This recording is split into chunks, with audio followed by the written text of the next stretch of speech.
I didn't know. Okay, so what do you need to do? We're in the room.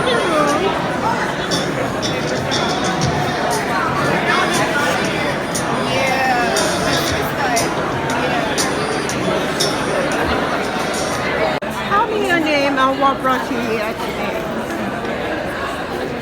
My name is Marcia Sanhelia Pan, and I'm a early leader childhood in Washington, D.C. I'm a member of Main Street Alliance and the Small Business for the Future of America. That's what brought me here today. You talk about being a member of the early childhood education. The Biden-Harris administration has made that one of their core agenda, providing childcare as well as early childhood education to children. Talk to me about how you are benefiting or using this program. Well, in DC has been at the forefront of helping to lead providing quality childcare. And since I'm in DC, I'm taking advantage of the increased pay equity that part of the Biden administration to raise the pay for providers or teachers in the early childhood space, so it can be equitable in comparison to the people in the public school. So if you love children, no matter where you are, you should get compensated equally. We have an issue, a situation in this country among the black and brown community when it comes to education, when it comes to early childhood. Since you're on the front line, can you talk about some of the challenges that you are seeing and how you're dealing with those challenges? Yeah, so in DC, one of the things we try to incorporate at Brightside Early Kent Preschool is to create a diverse environment. And part of the families we serve, we find a lot of challenges with the children. Since COVID, we know a lot of children are suffering from social emotional competencies. So we try to incorporate them into our program. We have teachers that are trained to handle them on a low level, but what we're looking for towards the future as we get more funding is to have more training, more trained teachers that can handle the social and emotional issues that we see in our black and brown community. I'm very proud to say we just acquired a program that's in a really low income neighborhood, and we see a lot of those challenges. And one of the things that we're looking forward to do is to bring more support to that community for the children that are being served at that neighborhood community center. So we feel very hopeful. I'm very happy to hear that there's going to be more funding for, especially for these underserved and underrepresented minority businesses. So I think this is a great start in making sure that we can serve children and families that are being challenged with those issues of finding high quality childcare. Thank you very much for talking with me, and I hope you enjoyed the interview. Thank you. I'm so honored to be here today representing the future of our nation. We are here. It's a fantastic day. Not only do I have the honor of being on stage with some distinguished friends and leaders, but we're here to make an additional investment in the future economy of the largest economy in the world. The U.S. economy is the 40% of the global economy. Latinos form number 5 if we were our own nation at $3 trillion GDP. So this is an economy that's growing, it's booming, regardless of the pandemic, regardless of any obstacles or the fact that we still have inequity. We're here today to make things more equitable. And that's our proposition at the United States Hispanic Chamber. And with many of our recipients of the grantees that are here today, on behalf of the Minority Business Development Agency, Department of Commerce, this is just another powerful, more than $100 million investment in the economy. I want to thank the Biden-Harris administration and its belief that a rising tide will lift all boats. And at the Chamber, we believe in what we call the 3 C's: access to capital, access to capacity building, and access to connections, contracts. Each of you wants more business. If you're an entrepreneur, you want to be an entrepreneur, you work for a company, we all want to make money. There's nothing wrong with making money. We love money in the Latino community. And speaking of our Latino leaders at the Chamber, I want to identify and congratulate our chair-elect Jackie Puente, who's here with us today, our county pastor.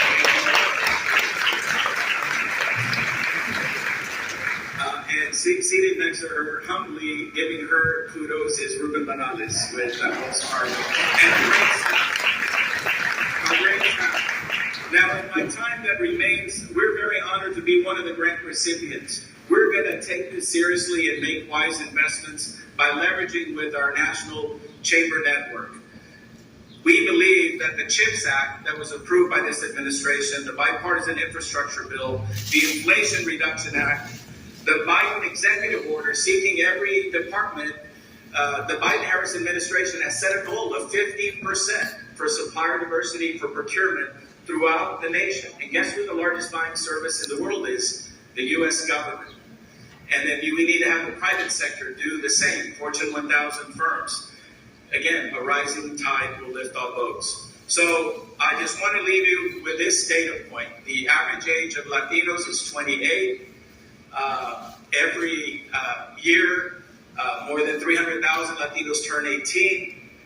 We are not just the present or the past of this nation, but we're the future. And the economy will flow through our minority business community. So we need to keep, number one, we need to do our best. But this capital readiness program by the Minority Development Agency is exactly what we need. People that are Latino get turned down, unfortunately, 40% higher rates when they apply for a loan at the bank. And in many cases, they have better credit scores, they have more money in the bank, and they've got a longer history of working. That is unfair, and we're going to have a level playing field for all of you, and we're going to work hard on behalf of the other 30-plus recipients to bridge those gaps. That's what the MBDA is doing, and the Department of Commerce and the Biden-Harris administration. So Bidenomics is alive and well today, and I want to just say at this time, on behalf of our board of directors and our Latino community, it is my distinct honor to be here today with such a distinguished group to hear today, not only Secretary Cravens and Secretary Graves, but of course our great Vice President Kamala Harris and their vision in all of us. Muchísimas gracias.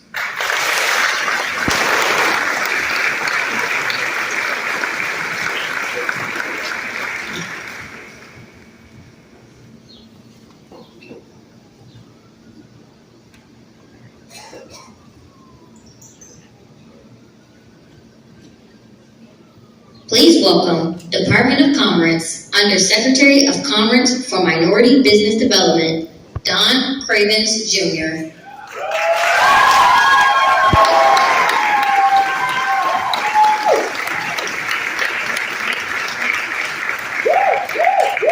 Good morning, almost afternoon, everyone. How are you? I'm so honored to be with you today. My name is Don Cravens Jr., and I have the pleasure, the blessing, the honor to serve as our nation's first Undersecretary for Minority Business Development.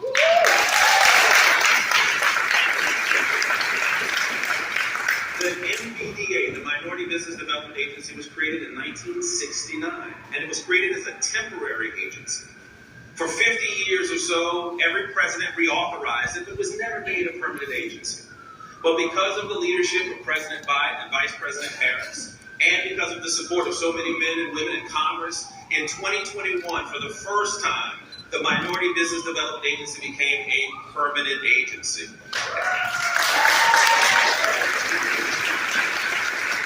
And so we have a permanent agency, a group of men and women who show up at work each and every day, whose sole mission is the growth and global competitiveness of minority business enterprises. And so that was a historical thing to make a permanent agency. But today, I really want to tell you about a historic announcement in the MBDA's history.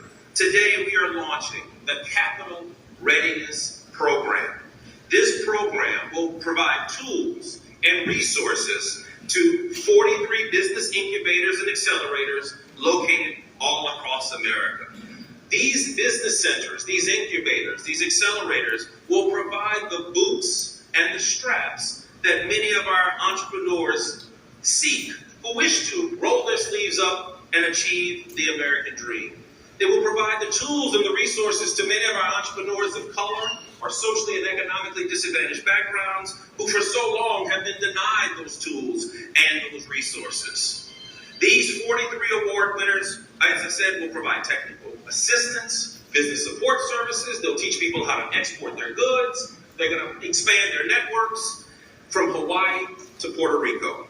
And right here in Southeast DC, we will have a center. The Capital Region Minority Supplier Diversity Council will put their resources to use right here in Southeast DC.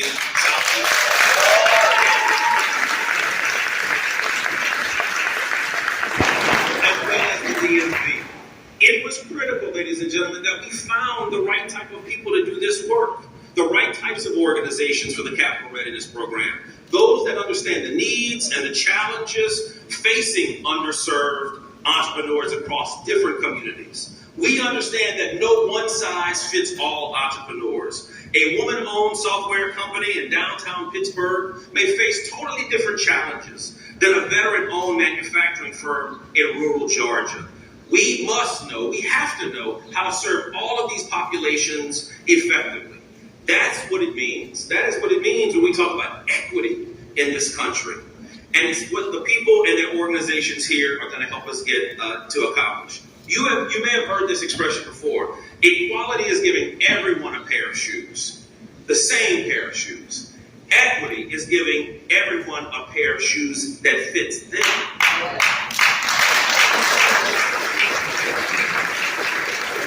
That is what this Capital Readiness Program is all about.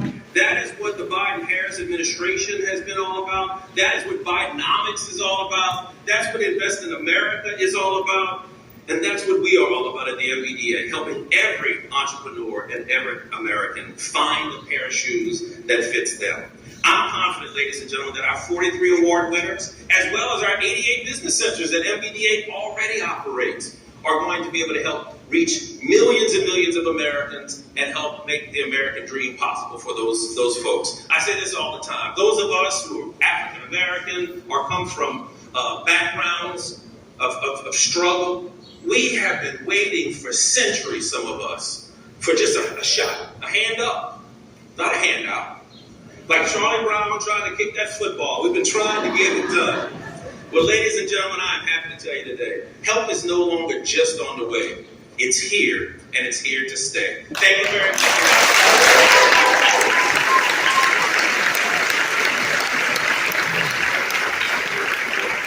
Please welcome Department of Commerce Deputy Secretary Don Graves.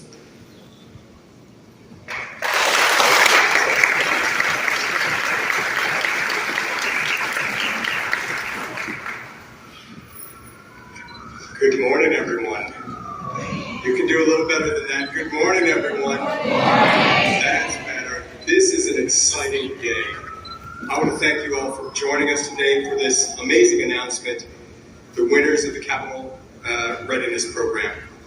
I also want to thank especially Vice President Harris for having me here, and more importantly for her tireless work, her advocacy, her championing of everything that we're doing to focus on uplifting small businesses, to support those who at times have been forgotten, those who've been left behind. That work can't be overstated. I'm also pleased that I got to share the stage with Ramiro and with my good friend, the first Undersecretary of Minority Business Development, Don Cravens. I want to thank them for their dedication, their ongoing deep commitment to uplifting communities across the country, and importantly, pushing this program over the finish line. I know firsthand that America's road to prosperity runs through our minority business community and other communities that have been so often left behind.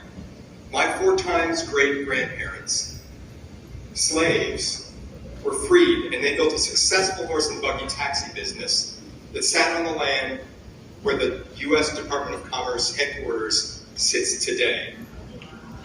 Their son, who learned from them, started the premier hotel in not just Washington, D.C., but in the entire United States at the time, just blocks away. He also became Another part of the Commerce Department, he became a patent holder, one of the first black patent holders in our nation's history. Their success as minority entrepreneurs was crucial for my family's well-being. That success was handed on, generation after generation, and it contributed to our country's success. But that story, as you all know, too often is the anomaly rather than the norm. The Biden-Harris administration, and of course the President and the Vice President, understand that as well. From day one of this administration, the President and the Vice President have placed a focus on supporting businesses and entrepreneurs across the country, especially those that have been left behind.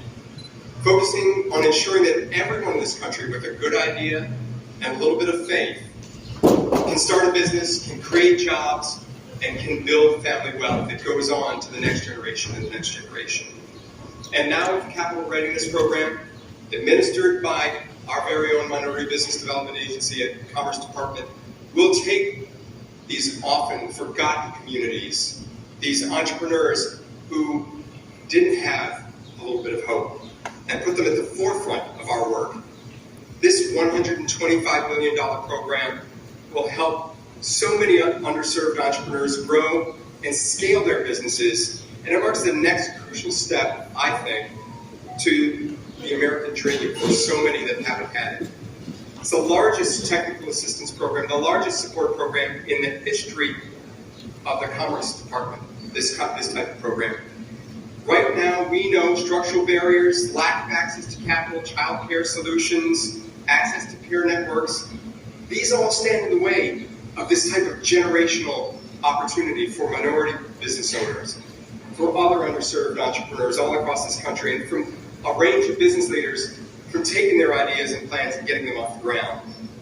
The President and Vice President are focused on ensuring that we're investing not just in a handful of communities that have always gotten investments, but investing in all of America, making sure that every community has this opportunity. And with the Capital Readiness Program, we'll be meeting businesses not here in DC, not in Silicon Valley. Yeah, we're operating in Silicon Valley. But in every community, meeting the business owners where they are.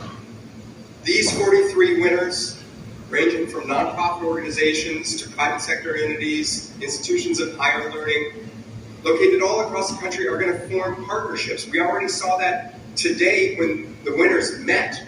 They're going to share their resources, share their networks, lift each other up, and most importantly, lift up with resources, tools, training, technical assistance, those entrepreneurs so that they can scale their businesses. They can grow them in high-growth industries like healthcare, climate-resilient technology, asset management, infrastructure, critical and emerging technologies. The world is our oyster, but only if we make these investments right now.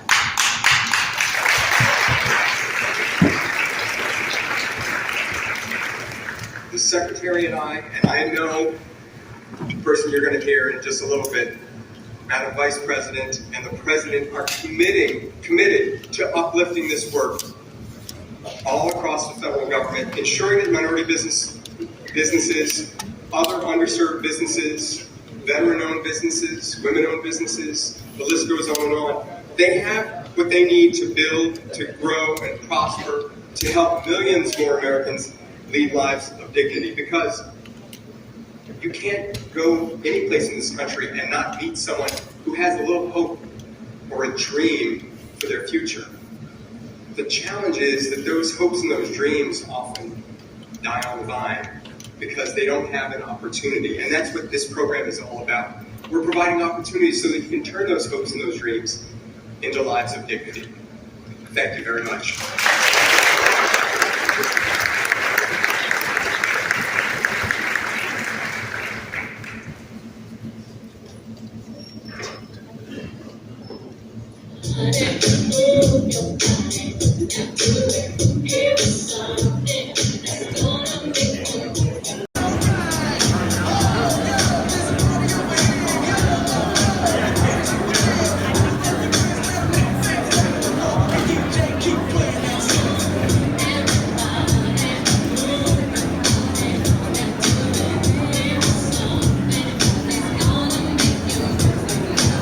Executive Director and President, Monica Ray.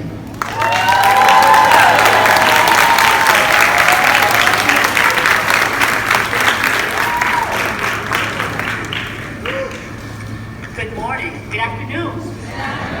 Welcome to Sycamore and Oak, where community flourishes and dreams soar. I am Monica Ray. I am the president of the Congress Heights Community Training and Development Corporation and the operator of the retail village here at Sycamore and Oak. I am so very honored to have the Vice President here with us today. The Vice President is fighting every day to ensure that every small business owner and entrepreneur in America has the resources it needs to thrive.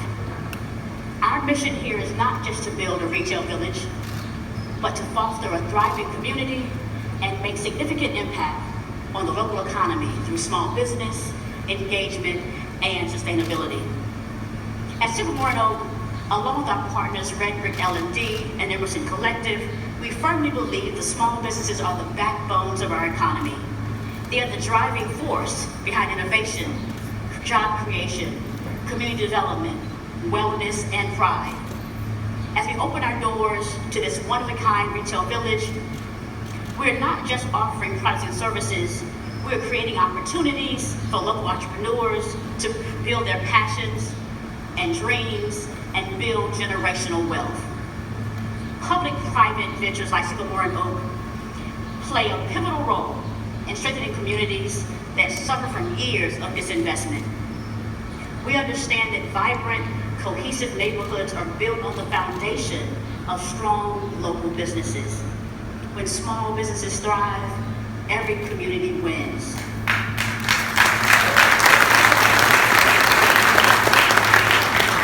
Entrepreneurship increase, local job opportunities increase, the entire community benefits from unique goods and services, and overall quality of life improves. Our commitment to community goes beyond bricks and mortar, or in this case, mass timber. We envision Sycamore and Oak as a hub of innovation and collaboration, where ideas are formed and partnerships are forged. But we cannot achieve this vision alone. We are deeply appreciative of the support, enthusiasm, and investment in small business by our partners and this administration. Together, we are making Sycamore and Oak a testament to the power of possibilities. The project is not just a place to shop. It is a symbol of what can be achieved when communities and investment align. That's why we're grateful to have the Vice President here with us today. Investing in small businesses and entrepreneurship has been a priority for her since she served in the Senate. As a U.S. Senator, she fought to secure $12 billion of community banks, which predominantly support rural, minority-owned, and women-owned businesses. As Vice President, she launched the Economic Opportunity Coalition, a public-private partnership that will invest tens of billions of dollars to create opportunity in historically underserved communities. Building on legislation she helped to pass as a senator, the Vice President has announced the investment of more than $11 billion for community lenders to help people build businesses.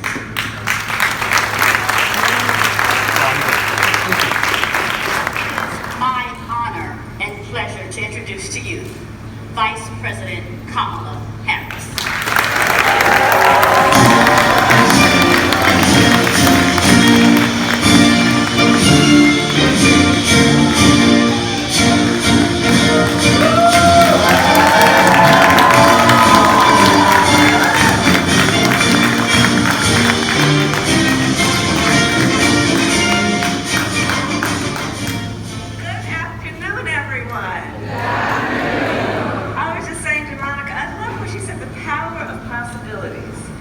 Isn't that right? And really, the power behind the power of possibilities is that we as a community, as a society, see it and then invest in it. I had the great joy and honor and privilege of meeting with some of the small business owners who occupy the space, and I have to tell you, their innovation, their enthusiasm, their love of this community, and by extension, the country is really so inspiring. I love our small business owners. I really do.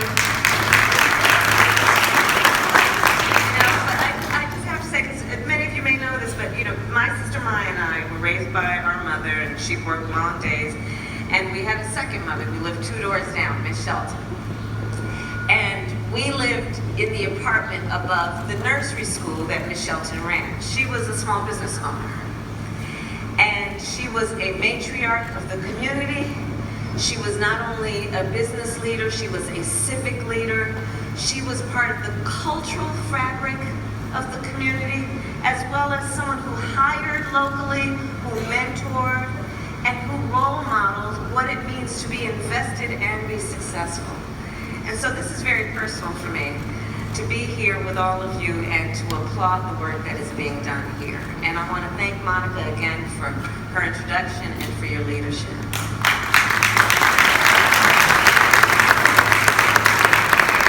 And of course, it is good to be here today with so many incredible leaders. I see so many. I could spend all afternoon mentioning who you are, but I will not do that in case I overlook anybody in particular. But I will say that in particular, I do want to thank the leaders of our Commerce Department and Deputy Secretary Don Graves and Undersecretary Don Cravens. We've been working a lot together over these last couple of years, and they really are extraordinary. They've been traveling the country and really inspiring so much of the work we have done as an administration. So I thank the 2 Dons for all that you do. Thank you. And to the small business owners and entrepreneurs of America, including those here today, you are the backbone of our communities and of our economy. And you are part of the pride of our nation. President Biden and I came into office with a plan to grow and strengthen America's economy. We knew that for far too long, our economy has not been working for working people. Entire communities have been left out and left behind. Trickle-down economics, well, it benefited big corporations and the wealthiest of Americans, but not a lot of regular folks. So when President Biden and I took office, we decided to invest in the working people of America, to create millions of jobs, to rebuild American manufacturing, to repair our roads and bridges, to replace every lead pipe in our nation, to connect every home with high-speed internet, to expand clean energy production, and to make sure that every person in America, not just the wealthy or well-connected, have the opportunity to thrive. All that, ladies and gentlemen, and everyone else, that is called Bidenomics. That is called Bidenomics, and we are very proud of Bidenomics. And as today's jobs numbers make clear, Bidenomics is working. Last month, we created 187,000 new jobs. That means today, yeah, go ahead and clap.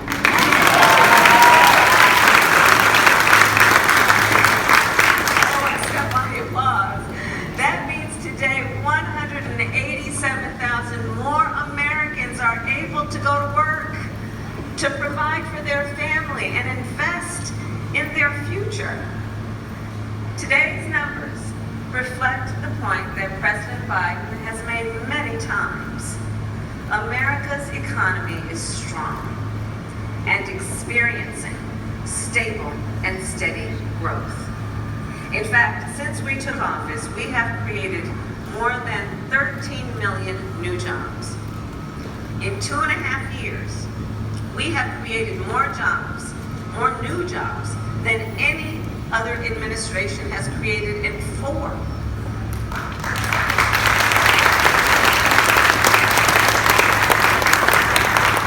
Today, the unemployment rate is near its lowest level in over half a century.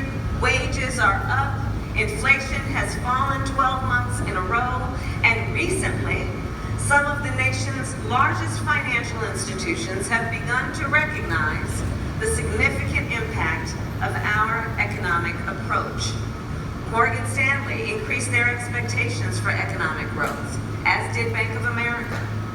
And unlike economic recoveries in the past, this growth is not only being felt on Wall Street, but more importantly, it is being felt on Main Street, especially by people who start and own small businesses.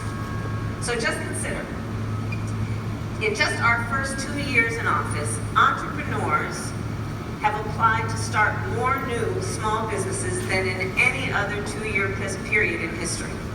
In addition, President Biden and I have invested billions in American manufacturing.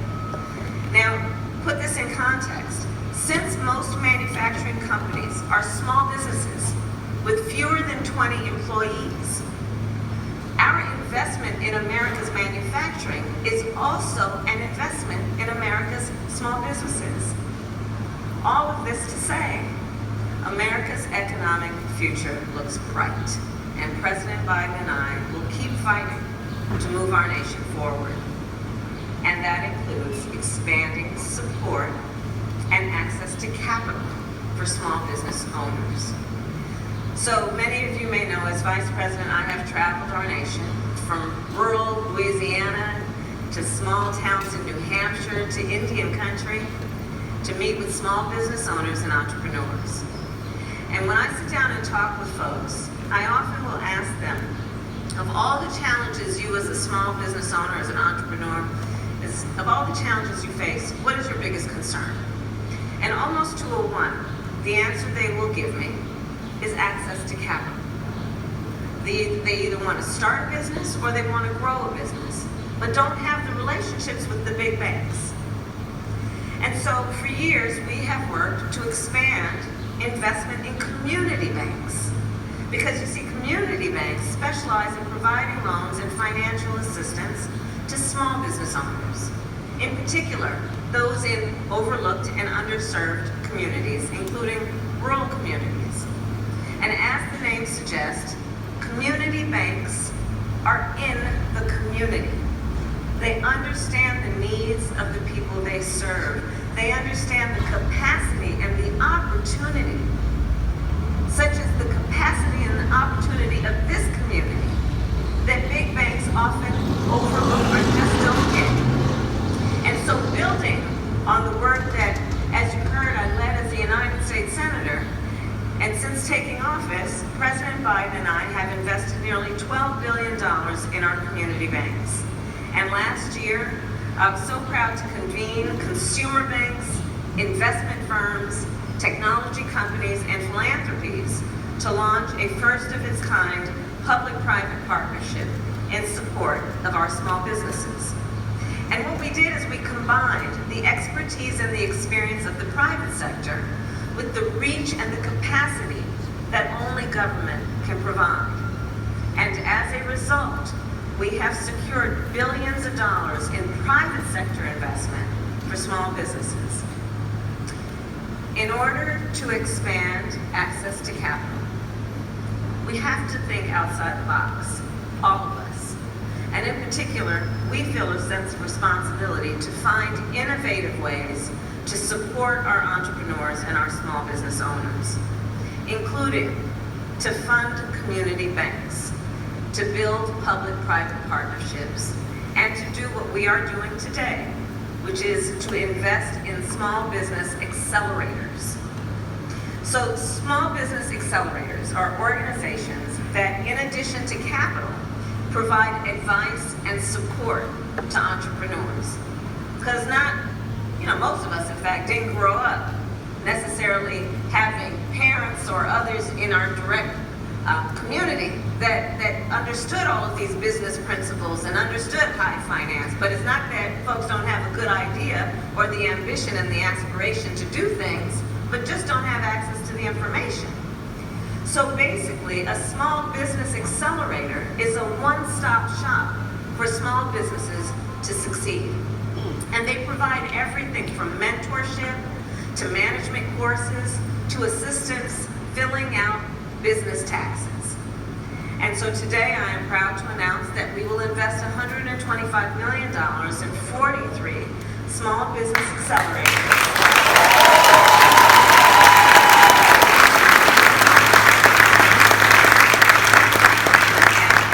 They have been chosen because they are the ones that are and have a track record of supporting entrepreneurs in underserved communities and helping them to innovate and to hire and to grow. And nearly all of these accelerators that we have funded are represented here today. And because of these additional resources, these accelerators will be able to extend capital and support to thousands more entrepreneurs and startups to take full advantage of the investments we have made in our nation over the past 2 years. And so consider, since taking office, President Biden and I have invested about $1 trillion to build a clean energy economy. $1 trillion to build and grow a new economy, a clean energy economy. Think what this means if folks who have the great ideas have access to the information to participate in that and to be in the pipeline of the innovators who are doing this work every day to build back up our country. Today's investment in small business accelerators will help connect entrepreneurs and small business owners with the support and the guidance they need to break into the clean energy economy.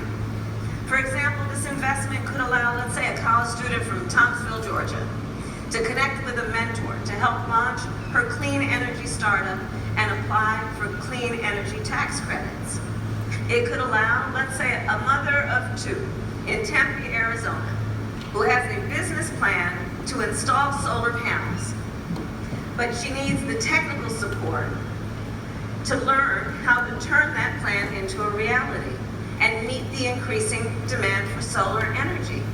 That's where these accelerators come into play, to help connect that desire, that ambition, that great idea with the resources that are available to actually do that important innovative work. This investment, for example, could allow a veteran who owns an auto repair shop in Milwaukee to access the capital he needs to buy equipment to repair electric vehicles. I've visited with some of these innovative small businesses, and it was interesting. I met with one young innovator who was talking about how he was setting up this company to actually work on electric vehicles and electric batteries. And I said, well, tell me about the people who are working with you. And he said, well, we refer to them as technicians. I said, you mean mechanics? That's what we're talking about. We're talking about skills that exist, but what we're doing to upgrade those skills to meet the demands of new economies. And so through this investment and our whole Invest in America strategy, President Biden and I are working to make sure that small business owners and entrepreneurs have every type of support they need to grow. Because as Bidenomics continues to demonstrate, when we invest in the dreams, the ambitions of small business owners and entrepreneurs, it creates opportunity and prosperity for us all. Thank you all. May God bless you.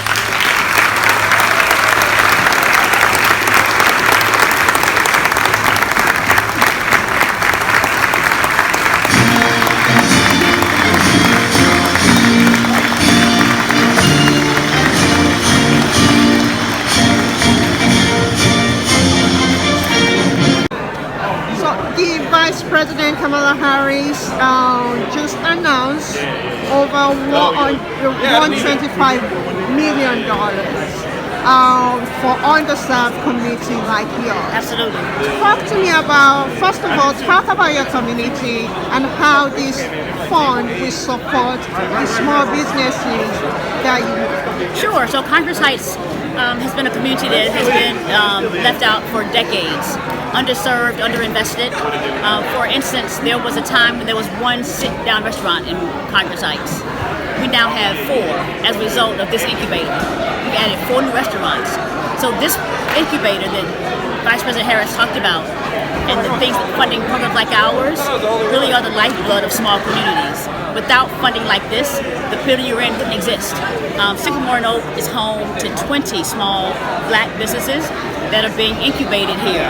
We have 4 restaurants and 16 retailers and personal service providers.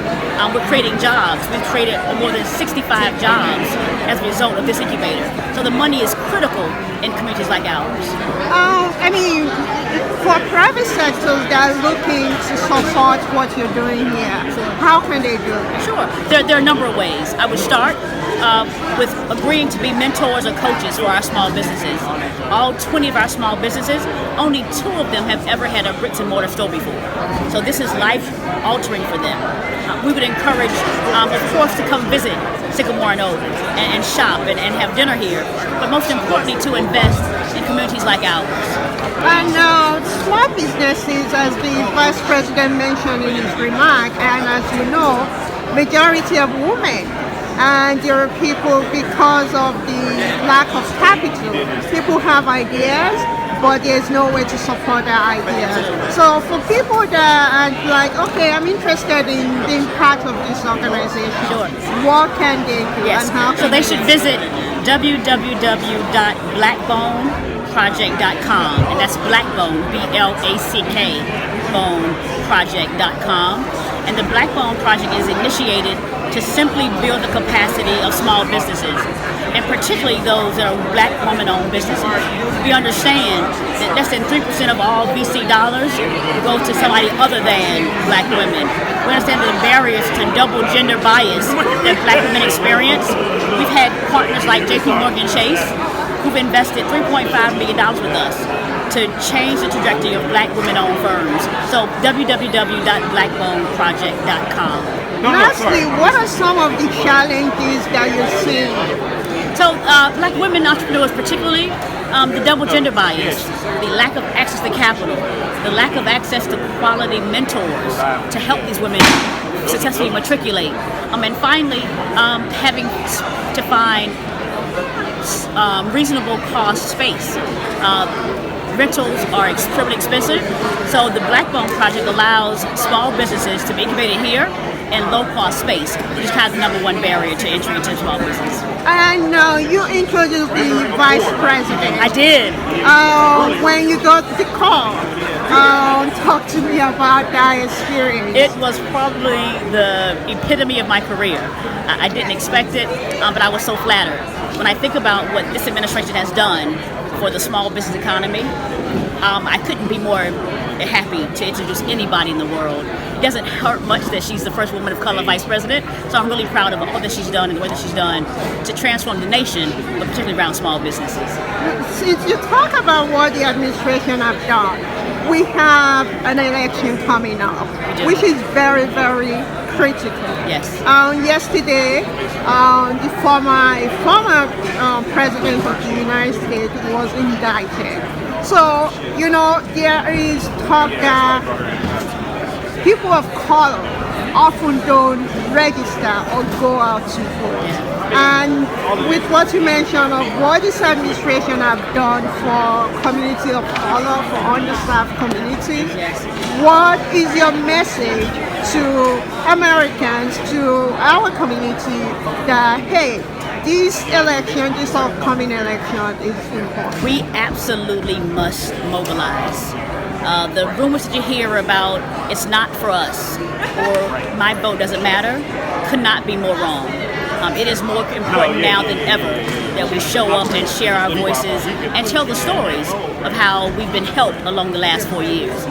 We can't afford to take one step back in this community, so we need to mobilize and go vote. Thank you very much. Thank you.